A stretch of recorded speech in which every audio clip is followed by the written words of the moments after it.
Hello दोस्तों, कैसे हो? आपका स्वागत है त्रिपाण स्टडी सेंटर में। आज जो हम करने जा रहे हैं पॉलिटिकल साइंस का बहुत ही इंपॉर्टेंट चैप्टर, जो कई क्लास के बच्चों के लिए इंपॉर्टेंट रहेगा। चलिए देखते हैं हमारा आज का जो है महत्वपूर्ण टॉपिक क्या है। Our political party in India, their topic is the most important here is coming as a national party and regional party in India. There is the most important. India has two types of political party, national parties and regional parties. There are two types is the most important or play a role in the politicals here. And national party are those which generally have influence all over to the country, and it is not necessary that a national party will have an equal strength in all the state. It's a various form of state to state. A party is recognized as a national party by election commission on the basis of a formula. The political party which has secured not less than 4% of the total valid votes in the previous general election and at least of 4 states. It is given to status of national party. The number of the national party has been changing in the year 2006. The Indian National Congress is a Bharatiya Janata Party, Communist Party of India, and CPI. The Communist Party of India is a CPI, and Bahujan Samaj Party and the Nationalist Congress Party were national parties here.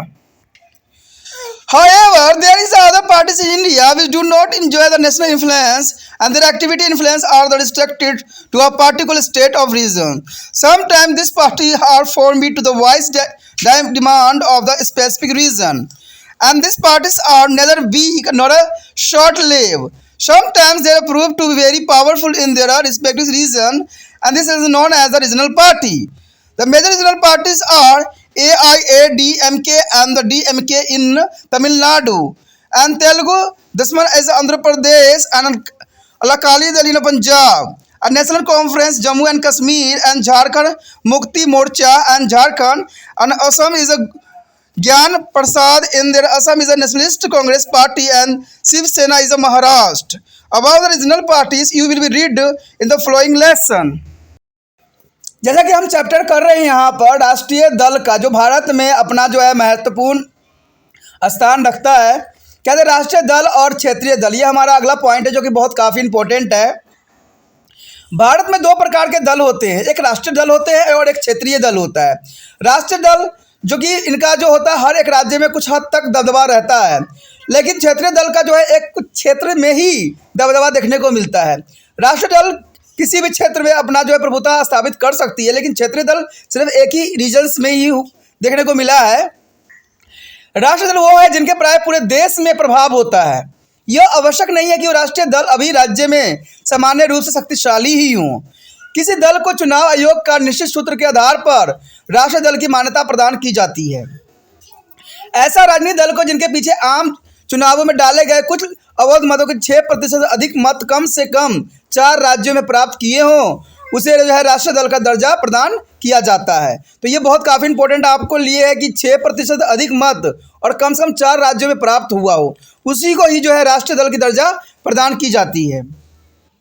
राष्ट्रीय दलों की संख्या बदलती रही है और वर्ष 2006 में भारतीय राष्ट्रीय कांग्रेस, भारतीय जनता पार्टी और भारतीय कम्युनिस्ट पार्टी यानी मार्क्सवादी, भारतीय communist party, Bahujan Samaj party और राष्ट्रवादी कांग्रेस पार्टी जो है राष्ट्रीय दल के रूप में उभर के सामने आए। इन राष्ट्रीय दलों के अतिरिक्त भारत में कुछ अन्य दल भी हैं जिनका राष्ट्रीय स्तर पर प्रभाव नहीं का समान है। उनकी गतिविधियां और प्रभाव विशेष राज्यों और क्षेत्र तक ही सीमित रह गया है। कभी कभी ये दल किसी विशेष क्षेत्र की मांगों को उठाने के लिए बनाए भी जाते हैं, और यह दल ना तो कमज़ोर है और ना ही जो है अल्पजीवी हैं। कभी कभी तो ये अपने क्षेत्र में बहुत शक्तिशाली सिद्ध भी होते हैं। इन्हें क्षेत्रीय दल कहा जाता है। और तमिलनाडु में अगर देखा जाए तो AIADMK तथा DMK, आंध्र प्रदेश में तेलुगु देशम है और पंजाब में अकाली दल है। जम्मू और कश्मीर में जो है नेशनल कॉन्फ्रेंस है और झारखंड में जो है झारखंड मुक्त मोर्चा के रूप में है। असम में असम गण परिषद है और महाराष्ट्र में राष्ट्रवादी कांग्रेस पार्टी और शिवसेना प्रमुख क्षेत्रीय दल के रूप में है। क्षेत्रीय दलों के बारे में हम आगे भी चर्चा करेंगे। To beginning with, the Congress was organized by the middle class intellectuals who are the primarily concerned with the political reform in the British colonial rules. In the 12th, under the leadership of the Mahatma Gandhi, the Congress became a Marx-based organization. The party started to enjoy the support of the common people and play a very significant role in the freedom struggle. After the independence, Jawaharlal Nehru became a prime minister and led to the Congress till his death in 1964. As already mentioned in the earlier paragraph, and this was known as the Nehru era. The Congress Party won the first 5-year election in 1952, 1957, 1962, 1967 and 1971. In 1975, national emergency was declared, which is went on till 1977. In this election, 1977, the Congress was defeated. And however, in the 1980s general election, the Congress party led by the Indira Gandhi come back to the power. Indira Gandhi was assassinated in the 1984, and during the 1985 general election, Rajiv Gandhi was the leader of the party. The Congress won to the 1985 general election with a large majority. In 1989, though the Congress should not get an absolute majority, it was the single largest party. In the 10th general election in 1991, the Congress again emerged as the single largest party and form of the government at the center. In the 12th general election in 1998, Congress could get only 140 Lok Sabha seat. In the 1999 general election, Congress's strength was further reduced to the 112 seat only. But in the fourth general election, Congress entered into the alliance with the other cellular party and scored there is a number of seats that provides the opportunity to form a coalition of government. The next party is the national party here, the Bharatiya Janata Party, means BJP. The Bharatiya Janata Party was formed in 1980. Since then, they are extended its influence in the Hindu world, Gujarat, Maharashtra. As in 1989, it was been to try to extend the basis on the South India also. Since the formation of 1980, the BJP is increasing its number of seats in the Lok Sabha gradually. In 1984 general election is secure only 2 seats. In 1989, the number of seats increasing to 88. In 1981 general election, BJP has a strength in the Lok Sabha increasing to 122, which is the rose for the 161 in the 1996 election. And in 1998 is born to the 180 seat, and 1999 its number the Lok Sabha increasing to the 180 seat. In the 1999 general election, BJP contested as an alliance partner in the National Democratic Alliance, is a NDA. In the recent 2004 general election, BJP is alliance of NDAs could not get a required majority. It's play the role of the opposition party. The BJP has emerged a significant national party, but it is a support base as yet limited to the content area rather than to the spiral all over India. The next important party is the national party here, the Communist Party. The two Communist Party is the Communist Party of India, CPI, and the Communist Party of India is a Marxism, is a CPIM. The next to the Congress or Communist Party in there is the oldest in India. The Communist movement began to the earlier 12th and there is a Communist Party was founded in the 1925. The Communists participated in the national movement, though often they are a serious difference with the Congress. The Communists assessed that is the people should be economically equal and the society should not be divided into the classes, rich and the poor. The worker as the peasant and other toilings is the people who do not of their productivity work for the society and should be given due to the recognition and power. The communist there is the main opposition in the Lok Sabha through their Nehru era. In the first Lok Sabha, they had 26 members. In the second and third Lok Sabha, they had 27 and 29 members respectively. In 1957, the CPI won the seat majority in the Kerala Assembly and formed the first communist government in India. In the early 60s, especially after the Chinese aggression of 1962, there were a serious difference among the members of the Communist Party. As a result of the party split into two. Those who broke away from to the CPI format and CPI-M in 1964. The CPI-M is a main support based on the concentrated in their Western Bengal, Kerala and Tripura. Through it is registered is the presence of Andhra Pradesh, Assam, Bihar, Maharashtra, Orissa and Punjab. The CPI has it is a pocket or influence in their state like Andhra Pradesh, Assam, Bihar, Manipur, Orissa, Pondicherry, Punjab, etc. Moreover, CPI has been to a party of the left front is a coalition is a Kerala and West Bengal.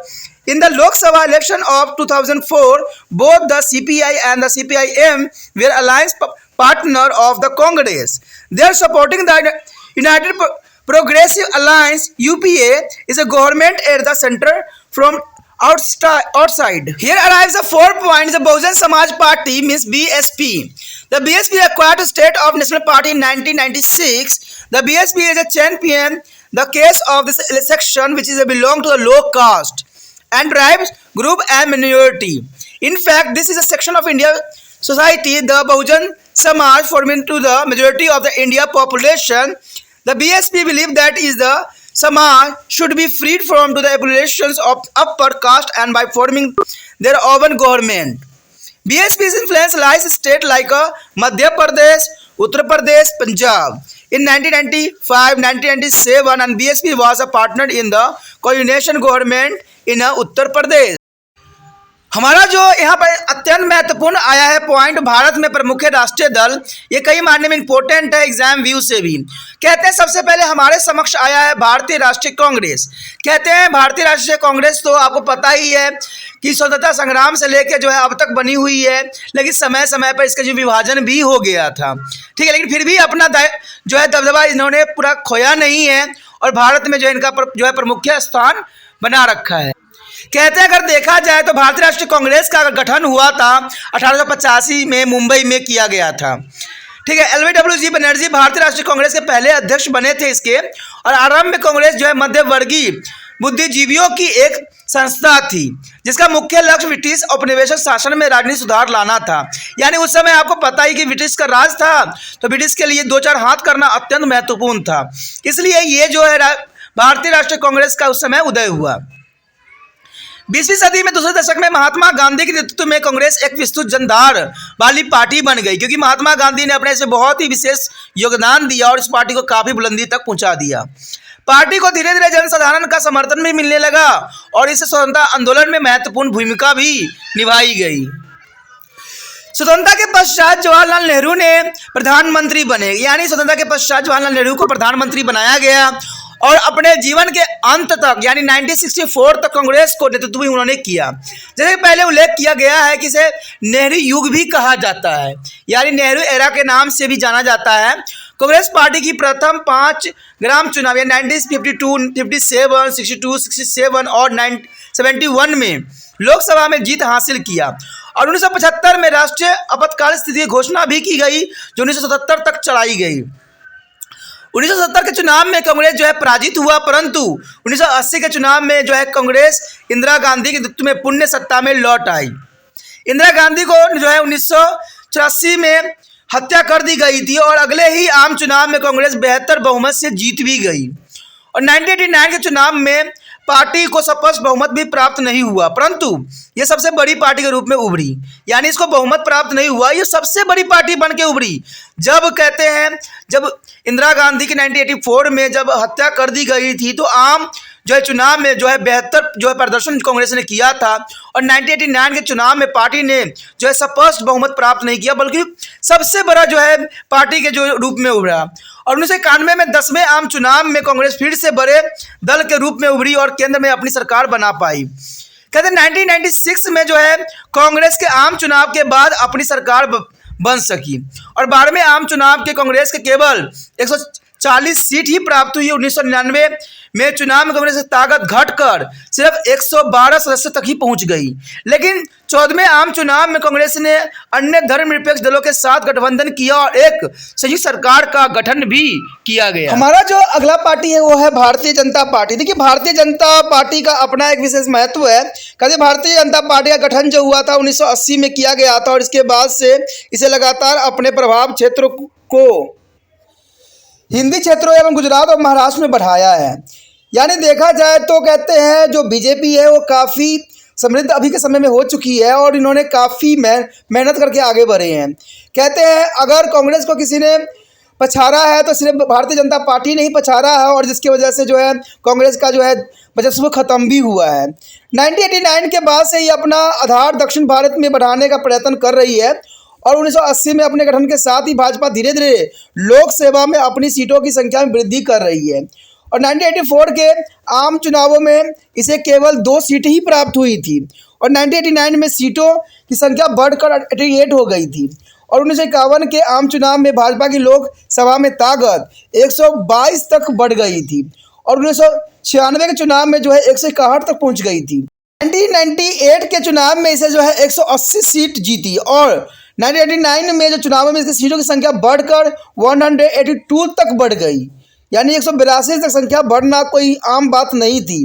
और 1999 के चुनाव में भाजपा ने राष्ट्रीय जनतांत्रिक गठबंधन को एक भागीदारी के रूप में चुनाव लड़ा। पिछले 2004 में चुनाव में भाजपा को जो है राजगढ़ के एक सहयोगी घटक दल के रूप में आवश्यक बहुमत प्राप्त नहीं हुआ। यह विपक्षी की भूमिका निभा रही है और यह समर्थन क्षेत्र सारे देश में फैले होने के बजाय कुछ विशेष क्षेत्र तक ही सीमित रही है। अगर देखा जाए वर्तमान समय में तो कहते हैं जो बीजेपी है उस अभी 2 बार जो है भारत में जीत चुकी है और उन्हीं की सरकार अभी जो है अभी चल रही है, जो ये काफ़ी इम्पोर्टेंट है और कहते हैं इनको पूरा बहुमत इनको प्राप्त हुआ है। तो कहते हैं आने वाला समय में भी हो सकता है कि भाजपा का अपना बहुमत बरकरार रखे, लेकिन ये कहना राजनीति में संभव नहीं है क्योंकि राजनीति में कल्पना करना सिर्फ एक मिथ्या बात रह जाती है, क्योंकि जो कहते हैं राजनीति में उठापटक तो चलती रहती है, यानी इसमें बदलाव सदैव होती ही रहती है। उसके पश्चात हमारा जो इम्पोर्टेंट टॉपिक आया है वो आया है साम्यवादी दल। देखिए साम्यवादी दल जो है तीसरा जो है नेशनल पार्टी के रूप में उभरा है और काफ़ी इसका अपना एक महत्व रहा है। भारतीय साम्यवादी दल में जो है इसको सीपीआई के नाम से भी जाना जाता है और भारतीय साम्यवादी दल में मार्क्सवादी है। यानी देखा जाए तो साम्यवादी दल जो है 2 भागों में विभक्त हो गई है, एक सीपीआई में हो गया है और एक मार्क्सवादी में हो गया है। जब दलों में मतभेद हो जाती है तो ये विघटित हो जाती है। ये हमें धर्म में भी देखने को मिला था और ये पार्टी में तो होना स्वाभाविक बात ही मानी जा सकती है। अगर हम बात करें साम्यवादी दल के तो कहते हैं कांग्रेस के बाद साम्यवादी दल ही सबसे पुराना राजनीतिक दल के रूप में है, यानी सबसे पुराना जो है कांग्रेस के बाद साम्यवादी दल ही है। साम्यवादी आंदोलन जो है 1920 के दशक में जो है आरंभ हुई थी और ये 1925 में जो है साम्यवादी दल की स्थापना हो गई और साम्यवादियों में राष्ट्रीय आंदोलन में भाग ले लिया। यद्यपि आमतौर पर उसके कांग्रेस के साथ गंभीर मतभेद देखने को मिला है। साम्यवादी का मानना था कि लोग आर्थिक रूप से सामान्य होने चाहिए और समाज को गरीब और अमीर में वर्गीकृत नहीं किया जाना चाहिए। यानी इनका साफ विचार था कि जो है अमीर गरीब में भेदभाव इतना अधिक नहीं होना चाहिए, सभी मिलजुल के रहना चाहिए। मजदूरों और किसानों और अन्य मेहनतकश लोगों को जो समाज में उत्पादक कार्य करते हैं उचित मान्यता और शक्ति मिलनी चाहिए। यानी साम्यवादी का साफ विचारधारा था कि गरीब और अमीर में जो है वर्गीकृत नहीं करना चाहिए। इससे जो होता है मनोभाव पे भी काफ़ी प्रभाव पड़ता है। मजदूरों और किसानों तथा अन्य मेहनतकश लोगों को समाज में उत्पादक कार्य करते हैं उनको सम्मान मिलना चाहिए। समाज में उनको हर तरह की जो सुविधाएं देने के लिए सरकार को अग्रसर होना चाहिए और इसी विचारधारा के साथ साम्यवादी जो थी आगे बढ़ी। लेकिन इसका जो है विघटन हो जाना एक बहुत ही दुखदायक परिस्थिति थी।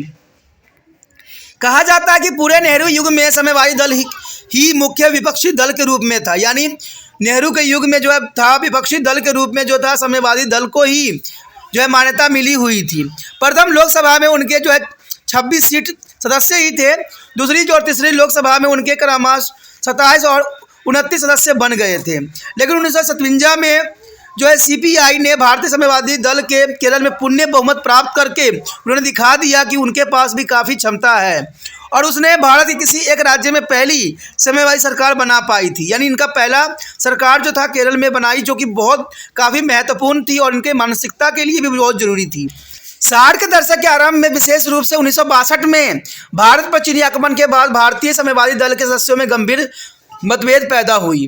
कहते हैं ये उस समय था जहां पर जो है साम्यवादी में काफ़ी बड़ा जो मतभेद उभर के सामने आया और परिणाम स्वरूप जो है पार्टी 2 भागों में बट गई। यानी सीपीआई से अलग होने वालों में 1964 में सीपीआईएम का गठन किया गया और सीपीआईएम का जो है मुख्य समर्थन आधार पश्चिम बंगाल, केरल और त्रिपुरा में केंद्रित था। यद्यपि इसे आंध्र प्रदेश, असम, पंजाब इत्यादि अपनी जो है उपस्थिति दर्ज करा ली। सीपीआई के जो है प्रभाव क्षेत्र आंध्र प्रदेश, असम, बिहार, मणिपुर, उड़ीसा, पांडिचेरी और पंजाब इत्यादि में थे। और इसके अतिरिक्त जो है सीपीआई केरल और पश्चिमी बंगाल में वाम जो है मोर्चा गठबंधन का सदस्य रही है। 2004 के लोकसभा चुनाव में बाद जो है सीपीआई और जो है सीपीआईएम दोनों जो है कांग्रेस गठबंधन सरकार का समर्थक रहे हैं। वे संयुक्त गतिशीलता और गठबंधन सरकार को बाहर से समर्थन दे रहे हैं। देखिए, कहा जाता है, अगर हम सीपीआई की बात करें तो सीपीआई बहुत इंपॉर्टेंट पार्टी थी, क्योंकि ये देखा जाए तो नेहरू युग से ही अपना जो है दबदबा बता रही है, यानी विपक्षी दल के रूप में अपना विशेष महत्व रखी है। लेकिन विघटन होना सबसे बड़ी इसकी दुखदायक बात थी। लेकिन फिर भी कहते हैं ये पार्टी ने जो है भारत के स्वतंत्रता संग्राम के साथ साथ जो है एक विपक्षी दल के रूप में बहुत ही महत्वपूर्ण योगदान दिया है। अगर वर्तमान समय में देखा जाए तो ये कांग्रेस के ही पार्ट में जो है सम्मिलित हो जाते हैं गठबंधन के रूप में, और ये जो है कांग्रेस का पूरा समर्थन प्राप्त होता है। उसके पश्चात चौथी पार्टी जो है अंतिम पार्टी के रूप में जो है बहुजन समाज पार्टी है, जो कि काफ़ी इंपॉर्टेंट पार्टी के रूप में ये भी उभरा था। कहते हैं बहुजन समाज पार्टी जो है उसका पाक को रूप के नाम में जाना जाता है, और कहते हैं इसको जो है 1996 में जो है राष्ट्रीय दल का दर्जा प्राप्त हुआ था। यानी राष्ट्रीय दल का दर्जा जो है इनको 1996 में प्राप्त हुआ था। भाजपा जो है पिछड़ी जाति, वर्जित और समूह और अल्पसंख्यकों को हितों की बात करती है। बहुजन समाज पार्टी जो है बहुत इंपॉर्टेंट पार्टी है, और इनका सदैव ही जो मतस्व रहती है वो अल्पसंख्यकों के हितों की रक्षा करना होता है। भाजपा का विश्वास है कि इस बहुसंख्यक समाज में ऊंची जातियों के शोषण से मुक्त करवाना चाहिए और उनको अपनी सरकार बनानी चाहिए। भाजपा का प्रभाव क्षेत्र उत्तर प्रदेश, मध्य प्रदेश, पंजाब आदि में देखा जा सकता है। सबसे अधिक इनका प्रभाव जो था उत्तर प्रदेश में ही था। 1995 और 1997 में भाजपा उत्तर प्रदेश में गठबंधन सरकार में भागीदारी भी थी, लेकिन 2007 में पहली बार इस दल ने बहुमत प्राप्त कर उत्तर प्रदेश में अपनी सरकार बनाने में सफल भी हुई थी। तो कहा जाए तो बहुजन समाज पार्टी जो है काफ़ी इंपॉर्टेंट है, और इन्होंने अपना दबदबा जो है उत्तर प्रदेश में दिखाया भी है, और 2007 में उन्होंने अपना बहुमत प्राप्त कर पार्टी की स्थापना भी की और वहाँ पर जो है राज्य भी किया। तो ये काफ़ी इंपॉर्टेंट बात थी। ठीक है, इसी के साथ दोस्तों हमारा जो ये पार्टियों की जो सिलसिला चल रही थी ख़त्म हो जाता है।